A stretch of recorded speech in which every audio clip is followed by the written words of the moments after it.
கோவக்காய் மசால் கறி பண்ண போகிறோம். 200 கிராம் கோவக்காயை 2 நுனி பகுதியையும் கட் பண்ணிவிட்டு இந்த மாதிரி 4 கீறி தண்ணியில் போட்டு வச்சுருக்கேன். ஃபுல்லாக கட் பண்ணிடக்கூடாது. ஸ்டவ்வில் பேன் போட்டிருக்கேன். அதில் 1 டேபிள் ஸ்பூன் எண்ணெய் சேர்த்து, எண்ணெய் சூடானதும் கட் பண்ணி வச்ச கோவக்காயை எண்ணெயில் சேர்த்துட்டு இந்த கோவக்காய்க்கு தேவையான அளவு உப்பையும் சேர்த்து வதக்கிக்கணும். இது 3லிருந்து 4 நிமிஷம் இதை வதக்கிட்டோம்னா பாதி அளவுக்கு வதங்கிடும். மூடி வச்சிடலாம். மீடியம் ஃப்ளேமில் வதங்கிட்டு இருக்கட்டும். அப்பப்போ திறந்து பார்த்து கிண்டி விடணும். இப்போ 4 நிமிஷம் ஆச்சு. அப்பப்போ திறந்து வதக்கி விட்டு எண்ணெயிலேயே கோவக்காய் பாதி அளவுக்கு வதங்கியிருக்கு. இதை தனியாக ஒரு பிளேட்டில் எடுத்து வச்சிடலாம். அதே கடாயிலே 1 டேபிள் ஸ்பூன் எண்ணெய் சேர்த்துருக்கேன். இதுக்கு எண்ணெய் கொஞ்சம் அதிகமாக சேர்த்தா தான் நல்லாயிருக்கும். எண்ணெய் சூடாயிடுச்சு. அதில் 1/2 டீஸ்பூன் சோம்பு, 1/4 டீஸ்பூன் சீரகம். சோம்பு சீரகம் பொரிஞ்சிருச்சு. அது கூட மீடியம் சைஸ் வெங்காயம் பொடியாக கட் பண்ணதை சேர்த்துக்கலாம். இந்த வெங்காயம் ஓரளவு கலர் மாதிரி வதங்கணும். வெங்காயம் வதங்கி நல்லா கலர் மாறிடுச்சு. இது கூட 1 டீஸ்பூன் கடலை மாவை சேர்த்துட்டு நல்லா இதில் ஃப்ரை பண்ணிக்கலாம். இப்போ 1 நிமிஷம் கிட்ட ஆச்சு. கடலை மாவோட பச்சை வாசனையெல்லாம் போயிடுச்சு. இது கூட 1 டீஸ்பூன் இஞ்சி பூண்டு பேஸ்ட்டையும் சேர்த்து வதக்கிக்கலாம். இஞ்சி பூண்டு பேஸ்ட்டோட பச்சை வாசனையும் போகணும். இந்த மாதிரி இஞ்சி பூண்டோட பச்சை வாசனை போனதுக்கப்புறமா அது கூட 1/4 டீஸ்பூன் மஞ்சள் தூள், 1 டீஸ்பூன் காஷ்மீர் சில்லி பவுடர் சேர்த்துருக்கேன், 1/2 டீஸ்பூன் தனி மிளகாத்தூள் சேர்த்துருக்கேன், 1 டீஸ்பூன் கொத்தமல்லி தூள். இது எல்லாத்தையும் எண்ணெயிலேயே ஃப்ரை பண்ணிக்கலாம். இந்த மசாலா தூள்லாம் எண்ணெயிலேயே வதங்கி அதனுடைய பச்சை வாசனை போயிடுச்சு. இது கூட பொடியாக கட் பண்ண 2 பச்சை மிளகாவையும் பொடியாக கட் பண்ண தக்காளியையும் சேர்த்துக்கலாம். தக்காளியையும் நல்லா பொடியாக கட் பண்ணியே சேர்த்துட்டாங்க. இப்போ இந்த தக்காளியை நல்லா வதக்கி விட்டுக்கணும். தக்காளியை நல்லா வதங்கி மசிஞ்சிருச்சு. இது கூட 1 டேபிள் ஸ்பூன் தயிர், ஃப்ரெஷ்ஷான தயிர் சேர்த்துக்கோங்க. புளிப்பில்லாத தயிர் சேர்த்துக்கோங்க. அடுத்து 1/2 டீஸ்பூன் கசூரி மேத்தி இலைகளை இந்த மாதிரி கசக்கி சேர்த்துக்கலாம். இதையும் நல்லா வதக்கி விட்டுக்கணும். கோவக்காய் வதங்கும் போது நம்ம உப்பு சேர்த்தோம். இப்போ இந்த மசாலாவுக்கு மட்டும் 1/2 டீஸ்பூன் உப்பு சேர்த்து நல்லா மிக்ஸ் பண்ணி விட்டுட்டு இதில் 1/2 கப் போல் தண்ணி சேர்த்துக்கலாம். உப்பு சேர்த்து நல்லா கலந்து விட்டாச்சு. இது ஒரு கொதி வரட்டும். நல்லா கொதி வந்துருச்சு. வதக்கி வச்ச கோவக்காயை இதில் சேர்த்துட்டு இது கூட 1/4 டீஸ்பூன் கரம் மசாலா தூள் சேர்த்துக்கலாம். கொஞ்சம் நேரம் இந்த மசாலாலேயே இதை வதக்கி விட்டுக்கணும். இந்த மாதிரி பெரட்டி விட்டுக்கணும். மறுபடியும் கொஞ்சம் தண்ணி சேர்த்துடலாம். மறுபடியும் ஒரு 1/2 கப் தண்ணி சேர்த்துருக்கேன். மூடி வச்சிடலாம். எல்லாம் ஒன்று சேர்ந்து வெந்து கோவக்காய் நல்லா சாஃப்டாக வெந்து வர வரையும் இருக்கட்டும். கோவக்காய் மசாலாவோட வெந்து நல்லா சாஃப்ட் ஆயிடுச்சு. இதில் கொத்தமல்லி தழை சேர்த்துடலாம். ஒரு தடவை மிக்ஸ் பண்ணி விட்டுட்டு ஸ்டவ் ஆஃப் பண்ணிடலாம். சுவையான கோவக்காய் மசால் கறி ரெடி ஆயிடுச்சு.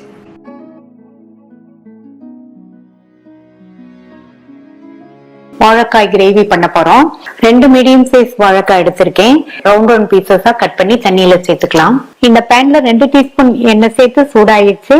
இதுல 150 கிராம் வெங்காயத்தை தோல் உரிச்சு எடுத்து வச்சிருக்கேன். அதை சேர்த்துட்டு இந்த வெங்காயம் நல்லா வதங்கட்டும். அதனுடைய கலர் மாறி வரணும். அது வரையும் வதக்கிக்கலாம். வெங்காயம் வதங்கி அதனுடைய கலர் லைட்டா மாறி வந்திருக்கு பாருங்க. இந்த ஸ்டேஜ்ல இதை எடுத்து வச்சுட்டு ஆறுனதுக்கு அப்புறமா மிக்ஸி ஜார்ல சேர்த்து பேஸ்ட் அரைச்சுக்கலாம். வாழைக்காயை எண்ணெயில ஃப்ரை பண்ணிட்டு அதுக்கப்புறமா குழம்பு வைக்க போறோம். இந்த பேன்ல எண்ணெய் விட்டு சூடாயிடுச்சு. தண்ணியில கட் பண்ணி போட்ட வாழைக்காயை இதுல கொஞ்சம் கொஞ்சமா சேர்த்து ஃப்ரை பண்ணிக்கலாம். இந்த வாழைக்காய் எண்ணெயிலேயே ஃப்ரை ஆகி பாதி அளவுக்கு வெந்து வரட்டும். நீங்க தண்ணியில இருந்து வாழைக்காயை எண்ணெயில சேர்க்கும் போது தண்ணியை நல்லா கம்ப்ளீட்டா வடிச்சுட்டு அதுக்கப்புறமா சேர்த்துக்கங்க. இப்ப காய் எண்ணெயிலேயே ஃப்ரை ஆகி பாதி அளவுக்கு வெந்திருக்கு. இந்த வாழைக்காயை எண்ணெயை வடிச்சு எடுத்து வச்சுட்டு மீதி உள்ள வாழைக்காயும் இதே மாதிரி போட்டு பொரிச்சு எடுத்துடலாம். வாழைக்காய் ஃப்ரை பண்ண எண்ணெயில இருந்து 1 டேபிள் ஸ்பூன் எண்ணெய் சேர்த்திருக்கேன்.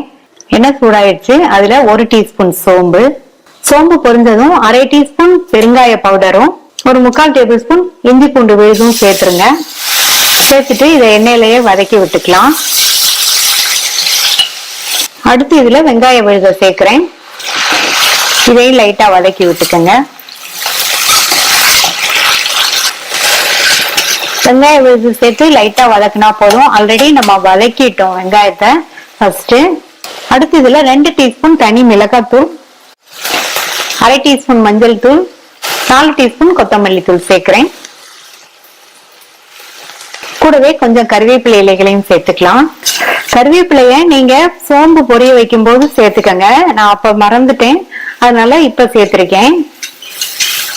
இந்த மசாலா தூளோட பச்சை வாசனை போக ஒரு 2 நிமிஷத்துக்கு வதக்கி விட்டுக்கங்க. இப்ப மசாலா தூளோட பச்சை வாசனை எல்லாம் போயிடுச்சு. 2 தக்காளிய பேஸ்டா அரைச்சு வச்சிருக்கேன், அதை சேர்த்துக்கலாம். இப்ப நம்ம சேர்த்திருக்கிற இந்த தக்காளி விழுது 5 நிமிஷத்துக்கு நல்லா வதங்கட்டும். அதுக்கு கொஞ்சமா உப்பு சேர்த்துட்டோம்னா நல்லா வதங்கிரும். நல்லா வதங்கி ஓரங்கள்லாம் எண்ணெய் பிரிஞ்சு வரட்டும். ஓரங்கள்லாம் எண்ணெய் பிரிஞ்சு வந்துருச்சு. எண்ணெயில ஃப்ரை பண்ண வாழைக்காய் இதுல சேர்க்கிறேன்.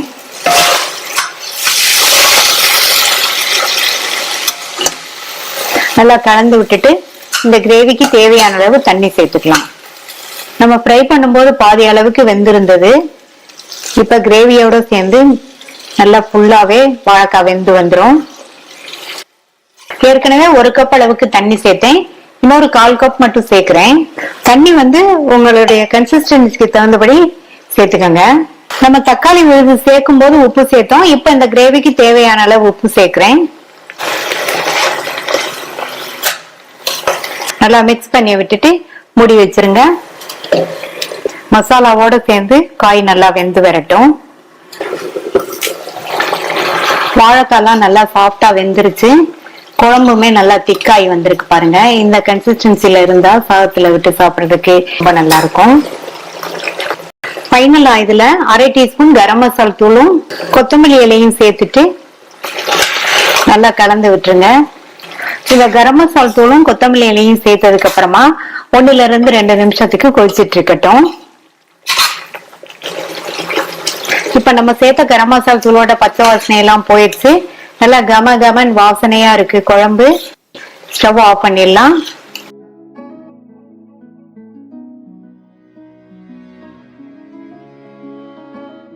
பாவக்காய் காரக்குழம்பு பண்ண போறோம். இந்த பேன்ல 1 டேபிள் ஸ்பூன் எண்ணெய் சேர்த்து, எண்ணெய் சூடானதும் 150 கிராம் பாவக்காயை கழுவிட்டு ரவுண்டா கட் பண்ணி நடுவில் உள்ள விதைகளை எடுத்து வச்சிருக்கேன், அது சேர்த்துடலாம்.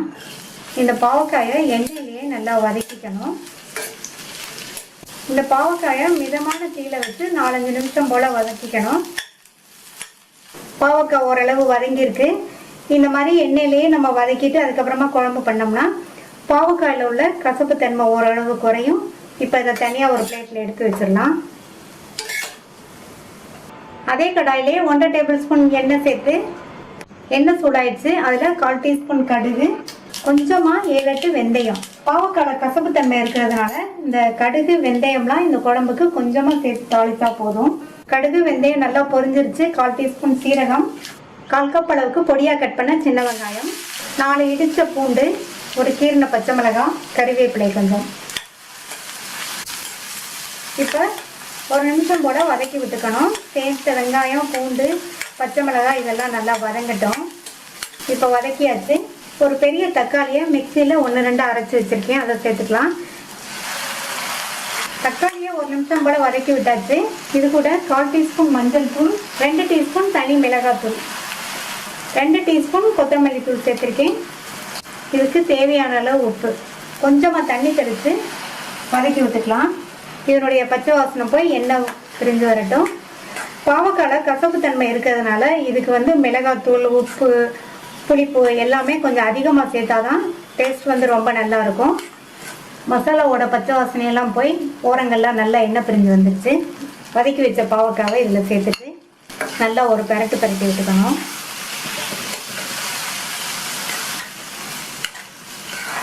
அடுத்து புளிக்கரைசல் சேர்த்துடலாம். ஒரு பெரிய நெல்லிக்காய் சைஸ் அளவு புளியை 1/2 கப் தண்ணியில் கரைச்சி வச்சுருக்கேன், அது சேர்த்துடலாம். நல்லா கலந்து விட்டுட்டு தண்ணி சேர்க்கணும். 1 கப் தண்ணி சேர்க்குறேன். நீங்கள் உங்கள் கன்சிஸ்டன்சிக்கு தகுந்தபடி சேர்த்துக்கங்க.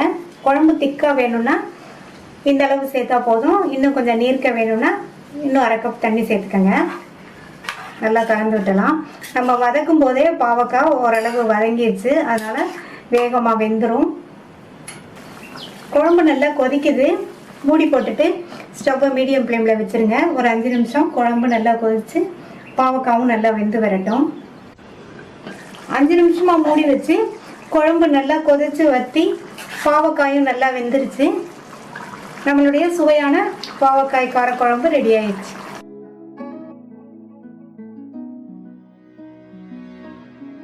வெந்தய குழம்பு பண்ண போகிறோம். அதுக்கு இந்த வெறுங்கடாயில் 3 டீஸ்பூன் புழுங்கல் அரிசி.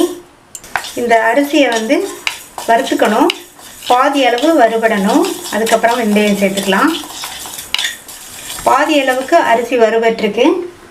அது கூட 1.5 டீஸ்பூன் அளவுக்கு வெந்தயம்.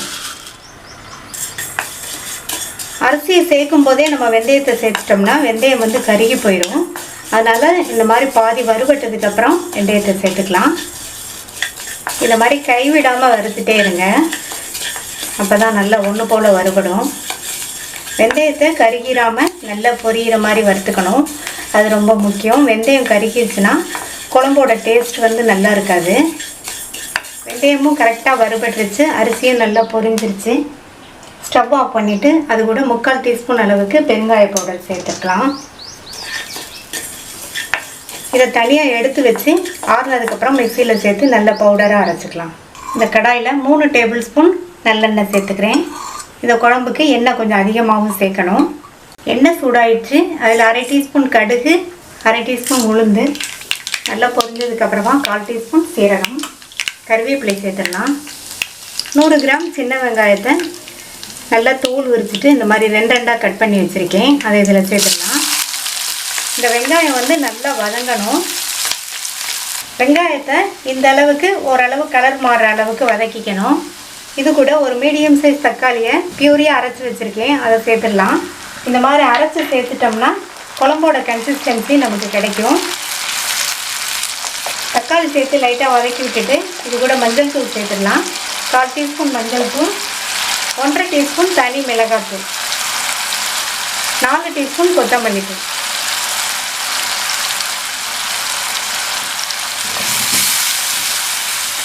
சேர்த்துட்டு இதையும் நல்லா வதக்கிக்கலாம். இப்போ மசாலா பொடியோட பச்சை வாசனையெல்லாம் போயிடுச்சு. இது கூட சூடான தண்ணி சேர்க்க போகிறேன். இந்த மாதிரி சூடான தண்ணி சேர்த்தோம்னா குழம்பு வந்து நீர்த்து போகாமல் இருக்கும். 1.5 டம்ளர் தண்ணி சேர்த்துக்கிறேன். குழம்புக்கு தேவையான அளவு உப்பு. நம்ம காய் எதுவும் சேர்க்கலை, வெங்காயம் மட்டும் சேர்த்துருக்கிறதுனால இதுக்கு உப்பும் அவ்வளோவா இழுக்காது. பார்த்து சேர்த்துக்கணும். நல்லா கலந்து விட்டுடலாம். இந்த குழம்பு நல்லா கொதித்து வரட்டும். குழம்பு நல்லா கொதிக்குது. ஒரு சின்ன நெல்லிக்காய் சைஸ் அளவு புளியை வந்து 1/4 கப் தண்ணியில் கரைச்சி வச்சுருக்கேன். அதையும் சேர்த்துடலாம். இதுக்கு புளிக்கரைசலும் கம்மியாக தான் சேர்க்கணும், நம்ம காய் சேர்க்காதனால. மறுபடியும் இது நல்லா ஒரு கொதி வரட்டும்.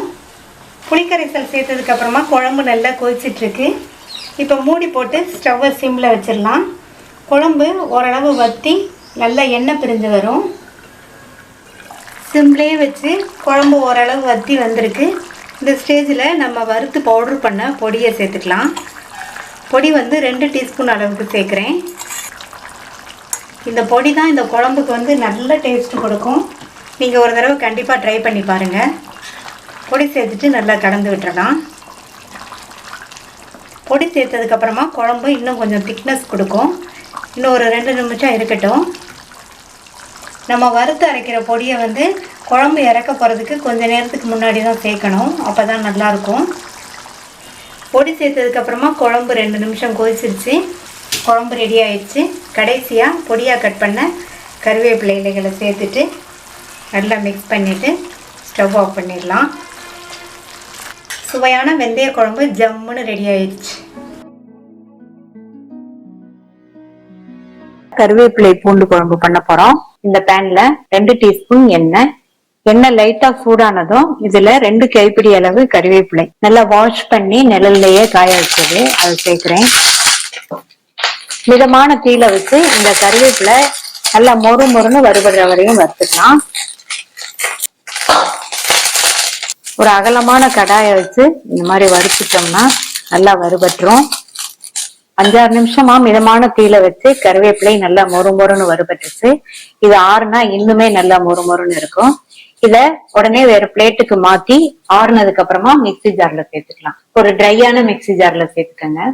இப்ப இதை தண்ணி எதுவும் சேர்க்காம நைஸா அரைச்சிடாம இந்த மாதிரி கொரகொரப்பா இருக்கிற மாதிரி அரைச்சுக்கணும். இந்த குழம்புக்கு இந்த மாதிரி அரைச்சாதான் நல்லா இருக்கும்.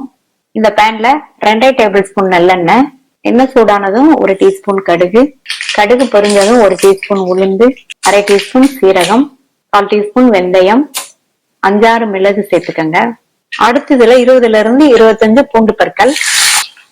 பூண்டோட கலர் லைட்டா மாறினதும் இதுல 10 போல சின்ன வெங்காயம். வெங்காயமும் லைட்டா வதங்கி இருக்கு. பூண்டோட கலர் இன்னுமே மாறி வந்திருக்கு. இதுவரையும் நான் லோ ஃபிளேமுக்கும் மீடியம் ஃபிளேமுக்கும் நடுவுல வச்சு வதக்கிட்டு இருந்தேன். இப்ப நம்ம பவுடர் பண்ண கருவேப்பிலை பொடியை சேர்த்துட்டு ஸ்டவ்வை லோ ஃபிளேம்ல வச்சிருங்க. லோ ஃபிளேம்ல வச்சு ஒரு 3-4 நிமிஷத்துக்கு எண்ணெயிலேயே வதங்கிட்டு இருக்கட்டும். பக்கத்திலேயே இருந்து இந்த மாதிரி வதக்கி கொடுத்துட்டே இருங்க. அப்பதான் நம்ம சேர்த்த அந்த கருவேப்பிலை பொடி கருகிராம இருக்கும். அடுத்து இதுல 3 மீடியம் சைஸ் தக்காளிய அரைச்சு சேர்க்கிறேன். தக்காளிய ரொம்ப நைஸா அரைச்சிட வேண்டாம். நம்ம கருவேப்பிலை நிறைய சேர்த்திருக்கிறதுனால மற்ற குழம்பை விட இதுக்கு தக்காளி கொஞ்சம் அதிகமாவே சேர்த்துக்கங்க. தக்காளி கொஞ்ச நேரம் வதங்கிடுச்சு. அடுத்து இதுல 1/2 டீஸ்பூன் மஞ்சள் தூள், 2 டீஸ்பூன் தனி மிளகாத்தூள், 1 teaspoon Kashmir chilli powder, 4 teaspoon கொத்தமல்லி தூள். இந்த குழம்புக்கு தேவையான அளவு உப்பு சேர்த்துட்டு கொஞ்சமா மட்டும் தண்ணி சேர்த்து பச்சை வாசனை போக 2-3 நிமிஷத்துக்கு வதங்கட்டும். பச்சை வாசனை போக வதங்கிடுச்சு. இதுல ஒரு பெரிய நெல்லிக்காய் அளவு புளிய 1/2 கப் தண்ணியில கரைச்சு சேர்க்கிறேன். நல்லா கலந்து விட்டுருங்க. அடுத்து இதுல 1/2 கப் மட்டும் தண்ணி சேர்த்துக்கலாம். இந்த குழம்பு திக்கா இருந்தாதான் நல்லா இருக்கும். அதனால இந்த அளவு தண்ணி சேர்த்தா போதும். தண்ணி சேர்த்துட்டு உப்பு போதுமான்னு செக் பண்ணி பாத்துக்கோங்க. குழம்பு நல்லா கொதிக்குது. இதுல 2 டீஸ்பூன் பொடித்த வெல்லம் சேர்த்துட்டு இந்த வெல்லம் கரையிற வரைக்கும் வெயிட் பண்ணலாம். இது மாதிரி கொஞ்சமா வெல்லம் சேர்த்தோம்னா குழம்போட டேஸ்ட் ரொம்ப சூப்பரா இருக்கும். இப்ப குழம்பு கொதிக்குது. மூடி போட்டு ஸ்டவ்வோட தீய நல்லா குறைச்சு வச்சிருங்க. 4-5 நிமிஷத்துக்கு குழம்பு எல்லாம் ஒண்ணு சேர்ந்து வெந்துட்டு இருக்கட்டும். இப்ப குழம்பு ஓரளவு வத்தி ரெடி ஆயிடுச்சு. கமகமன் வாசனையா இருக்கு. அடுத்து இதுல கடைசியா 2 டீஸ்பூன் நல்லெண்ணெய் சேர்த்தோம்னா குழம்பு இன்னுமே சூப்பரா இருக்கும். கொஞ்சமா கருவேப்பிலை விதைகள் சேர்த்துட்டு மிக்ஸ் பண்ணி விட்டுட்டு ஸ்டவ் ஆஃப் பண்ணிடலாம். ஹெல்த்தியான டேஸ்டான கருவேப்பிலை பூண்டு குழம்பு ரெடி ஆயிடுச்சு.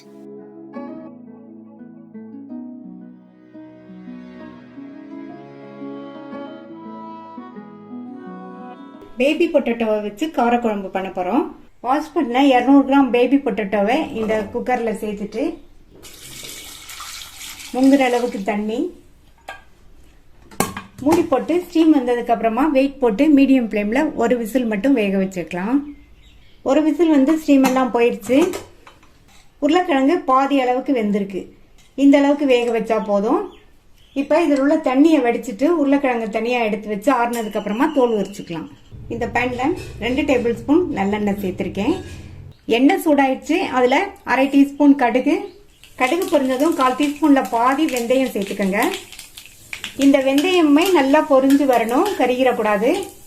அடுத்து இதில் ஒரு 15 போல சின்ன வெங்காயத்தை நல்லா பொடியாக கட் பண்ணி வச்சுருக்கேன். இந்த மாதிரி பொடியாக கட் பண்ணி சேர்த்துக்கோங்க, நல்லாயிருக்கும். இது கூட 4 பூண்டு ஸ்லைஸ் பண்ணதை சேர்த்துக்கலாம். நான் பெரிய பூண்டுங்கிறதுனால 4 சேர்த்துருக்கேன். நீங்கள் சின்ன பூண்டுனா கூட 2 கூட சேர்த்துக்கோங்க, நல்லாயிருக்கும். அடுத்து 3 காஞ்ச மிளகாய் சேர்த்துக்கலாம். கூடவே கொஞ்சம் கருவேப்பிலையும் சேர்த்துட்டு இந்த வெங்காயத்தை நல்லா வதக்கிக்கணும். இந்த வெங்காயம் ஓரளவு கலர் மாதிரி வர்ற அளவுக்கு வதக்கிக்கணும். வெங்காயத்தை இந்த அளவு வதக்கிட்டு 2 மீடியம் சைஸ் தக்காளியை இந்த மாதிரி பொடியாக கட் பண்ணி சேர்த்துக்கோங்க. இது கூட குழம்புக்கு தேவையான அளவு உப்பையும் சேர்த்து வதக்கிட்டோம்னா தக்காளி நல்லா வதங்கிரும். வதக்கிக்கலாம். தக்காளியை வதக்கிட்டு மூடி வச்சிருங்க. இந்த தக்காளி நல்லா வதங்கி மசிஞ்சு வரட்டும். தக்காளி நல்லா இந்த மாதிரி மசிஞ்சு வந்ததுக்கு அப்புறமா இது கூட 1/4 டீஸ்பூன் மஞ்சள் தூள், 1 டீஸ்பூன் தனி மிளகாத்தூள். நீங்கள் உங்கள் காரத்துக்கு தகுந்தபடி சேர்த்துக்கோங்க. அடுத்து 2 டீஸ்பூன் கொத்தமல்லி தூள் சேர்த்துக்கலாம். இதில் கொஞ்சமாக 1 டேபிள் ஸ்பூன் போல் தண்ணி சேர்த்து நல்லா கலந்து விட்டுருங்க. மசாலா தூளோட பச்சை வாசனையும் போயிடுச்சு. நல்லா ஓரங்கள்லாம் எண்ணெய் பிரிஞ்சு வந்திருக்கு பாருங்க. அடுத்து இதில் நம்ம வேக வச்சு தோல் வச்ச உருளைக்கிழங்க சேர்த்துட்டு இந்த மசாலாலையே இந்த உருளைக்கிழங்க நல்லா வதக்கி விட்டுக்கணும். ஒரு 2 நிமிஷத்துக்கு நல்லா ஹை ஃப்ளேமில் வச்சு வதக்கி விட்டுக்கோங்க. மசாலாலையே ஹை ஃப்ளேமில் வச்சு 2 நிமிஷத்துக்கு நல்லா பரட்டி விட்டாச்சு. இப்போ இதில் தண்ணி சேர்த்துக்கலாம்.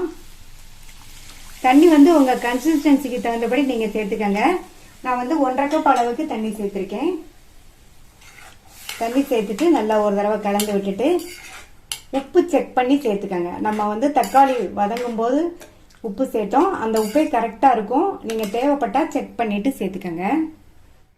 மூடி வச்சிடலாம். இந்த குழம்பு 4-5 நிமிஷத்துக்கு நல்லா கொதிக்கட்டும். இப்போ 4-5 நிமிஷமாக குழம்பு நல்லா கொதிச்சிருச்சு. உருளைக்கிழங்கெல்லாம் நல்லா சாஃப்டாக வெந்துருச்சு. அடுத்து இதில் புளிப்புக்கு நான் வந்து ஒரு பெரிய நெல்லிக்காய் சைஸ் அளவு புளியை வந்து கரைச்சி 1/4 கப்பு தண்ணியில் இந்த மாதிரி வடிகட்டி எடுத்து வச்சுருக்கேன். அதை சேர்த்துக்கலாம். மறுபடியும் நல்லா ஒரு தடவை கலந்து விட்டுருங்க. புளிக்கரைசல் வந்து உங்கள் புளிப்பு சுவைக்கு தகுந்தபடி சேர்த்துக்கங்க. எனக்கு வந்து இந்த புளிப்பு சுவை போதும். நான் ஆல்ரெடி 2 மீடியம் சைஸ் தக்காளி சேர்த்துருக்கிறதுனால இந்த அளவு புளிக்கரைசல் வந்து கரெக்டாக இருக்கும். இப்போ மூடி வச்சிடலாம். இது ஒரு 2-3 நிமிஷத்துக்கு கொதிக்கட்டும். 3 நிமிஷமாக குழம்பு நல்லா கொதிச்சு புளிக்கரைசலோட பச்சை வாசனை எல்லாம் போயிடுச்சு. கடைசியில் இதில் கொஞ்சம் 1 டீஸ்பூன் போல் வெல்லத்தை சேர்த்துடலாம். இந்த மாதிரி கடைசியில் வெல்லம் சேர்த்தோம்னா உப்பு புளிப்பு உரப்பையெல்லாம் நல்லா வந்து பேலன்ஸ் பண்ணி கொடுக்கும். வெல்லம் சேர்த்துட்டு நல்லா ஒரு தடவை கலந்து விட்டுட்டு கடைசி அதில் 1 டேபிள் ஸ்பூன் நல்லெண்ணெய் சேர்த்துக்கங்க. இந்த மாதிரி நல்லெண்ணெய் சேர்த்தோம்னா குழம்பு இன்னுமே சூப்பராக இருக்கும். நல்லா ஒரு தடவை கலந்து விட்டுட்டு ஸ்டவ் ஆஃப் பண்ணிடலாம். ரொம்ப ரொம்ப டேஸ்டான பேபி பொட்டேட்டோ காரக்குழம்பு ரெடி ஆயிடுச்சு.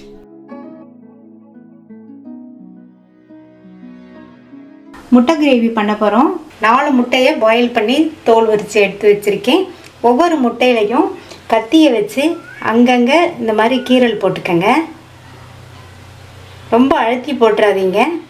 கத்தியை வச்சு கீறல் போட்டோம்னா நம்ம சேர்க்குற மசாலாலாம் முட்டைக்குள்ளே இறங்கி முட்டை சாப்பிடும்போது நல்ல டேஸ்ட்டாக இருக்கும். கடாயில் 1 டேபிள் ஸ்பூன் எண்ணெய் விட்டு சூடாயிடுச்சு. ஸ்டவ்வை வந்து லோ ஃப்ளேமில் வச்சுட்டு அதில் 1/2 டீஸ்பூன் தனி மிளகாத்தூள், 1 பிஞ்ச் மஞ்சள் தூள், கொஞ்சமாக உப்பு சேர்த்துட்டு இது எல்லாத்தையும் நல்லா மிக்ஸ் பண்ணிக்கோங்க. மிக்ஸ் பண்ணி விட்டுட்டு முட்டையை இதில் சேர்த்துடலாம். லோ ஃப்ளேம்லேயே வச்சு இந்த எல்லா முட்டையையும் இந்த மசாலாவில் நல்லா ஃப்ரை பண்ணிக்கணும். இந்த மாதிரி ஃப்ரை பண்ணிட்டோம்னா குழம்போட சுவை ரொம்ப நல்லாயிருக்கும். 2 நிமிஷம் ஆச்சு. ஒவ்வொரு முட்டையாக எடுத்து பிளேட்டில் வச்சிடலாம். அதே கடாயிலே 1/2 டேபிள் ஸ்பூன் எண்ணெய் விட்டுக்கலாம். எண்ணெய் சூடாயிடுச்சு. அதில் ஒரு சின்ன துண்டு பட்டை, 3 கிராம்பு, 2 ஏலக்காய் இதெல்லாம் நல்லா எண்ணெயில் பொரிஞ்சு வரட்டும். எல்லாம் நல்லா பொரிஞ்சதுக்கு அப்புறமா 2 பச்சை மிளகாவை இந்த மாதிரி கீறி வச்சுருக்கேன். அதையும் சேர்த்துட்டு கொஞ்சம் நேரம் ஃப்ரை பண்ணிக்கலாம். அது கூட 2 வெங்காயத்தை நல்லா பொடியாக சாப் பண்ணி வச்சுருக்கேன். இந்த மாதிரி பொடியாக சாப் பண்ணிக்கிட்டிங்கன்னா குழம்போட கன்சிஸ்டன்சி நல்லாயிருக்கும். அல்லது நீங்கள் வெங்காயத்தை மிக்ஸி ஜாரில் சேர்த்து பல்ஸ் மோடில் போட்டு 1-2 அரைச்சிக்கோங்க. இப்போ இந்த வெங்காயம் லைட்டாக கலர் சேஞ்ச் ஆகி வரட்டும். இது கூட 1 டேபிள் ஸ்பூன் இஞ்சி பூண்டு பேஸ்ட் சேர்த்துட்டு நல்லா இதனுடைய பச்சை வாசனை போகிற அளவுக்கு வதங்கிக்கணும். வெங்காயமும் நல்லா வதங்கிடுச்சு. இஞ்சி பூண்டு இதோட பச்சை வாசனையும் போயிடுச்சு. இது கூட கொஞ்சமாக கருவேப்பிலையை இந்த மாதிரி பிச்சு சேர்த்துக்கங்க. கருவேப்பிலையை சேர்த்துட்டு ஜஸ்ட்டு கொஞ்சம் வதக்கி விட்டுக்கங்க. அது கூட 2 மீடியம் சைஸ் தக்காளியை இந்த மாதிரி 1-2 அரைச்சிக்கோங்க. இந்த மாதிரி இப்போ இதை வந்து நல்லா வதக்கி விட்டுக்கணும். இந்த தக்காளி வெந்து வரட்டும். தக்காளி சேர்த்து வதங்கும் போது ஸ்டவ்வை வந்து மீடியம் ஃப்ளேம்லேயே வச்சுக்கோங்க. தக்காளி எல்லாம் நல்லா மேஷ் ஆனதுக்கப்புறமா அது கூட 1/4 டீஸ்பூன் மஞ்சள் தூள், 1/4 டீஸ்பூன் சீரகத்தூள். சீரகத்தூள் வந்து நல்ல ட்ரை ரோஸ்ட் பண்ணி பவுட்ரு பண்ணது. 1/4 டீஸ்பூன் மிளகுத்தூள். அதுக்கப்புறமா 1 டீஸ்பூன் தனி மிளகாத்தூளும் 1/2 டீஸ்பூன் காஷ்மீர் சில்லி பவுடரும் எடுத்து வச்சுருக்கேன், அதையும் சேர்த்துக்கிறேன். அது கூட 1 டேபிள் ஸ்பூன் கொத்தமல்லி தூள். இதில் கொஞ்சமாக தண்ணி தெளிச்சிட்டு நல்லா வதக்கி விட்டுக்கணும். மசாலா பொடி சேர்த்ததுக்கப்புறமா நல்லா வதக்கி விட்டுட்டு மூடி வச்சிடலாம். இந்த மசாலாவோட பச்சை வாசனை போய் நல்ல எண்ணெய் பிரிஞ்சு வரட்டும். 2 நிமிஷம் ஆச்சு, திறந்து பார்க்கலாம். சேர்த்த மசாலாவோட பச்சை வாசனையெல்லாம் போய் நல்ல எண்ணெய் பிரிஞ்சு வந்துடுச்சு. இப்போது இதில் 3/4 கப் போல் தண்ணி சேர்த்துடலாம்.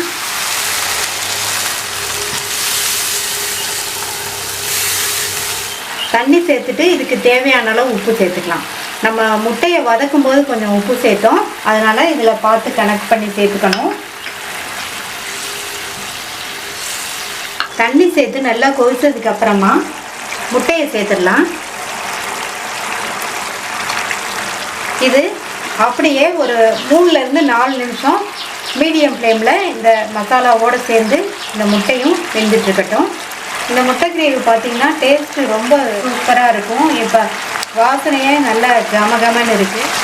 அப்பப்போ இந்த மாதிரி நல்ல பரட்டி விட்டுட்டிங்கன்னா மசாலாலாம் நல்ல முட்டைக்குள்ளே போயிடும். இப்போ கிரேவி ரெடி ஆயிடுச்சு. கடைசியாக கட் பண்ண கொத்தமல்லி இலையை சேர்த்துடலாம். சேர்த்துட்டு மிக்ஸ் பண்ணி விட்டுருங்க. நம்ம கிரேவி ரெடி ஆயிடுச்சு. ஸ்டவ் ஆஃப் பண்ணிடலாம். நல்ல அருமையான சுவையில் முட்டை கிரேவி ரெடி ஆயிடுச்சு. நீங்களும் ட்ரை பண்ணி பார்த்துட்டு லைக், ஷேர் அண்ட் கமெண்ட் பண்ணுங்கள். தமிழ் ஃபுட் கார்னர் சேனலுக்கு சப்ஸ்கிரைப் பண்ணுங்கள். தேங்க்யூ.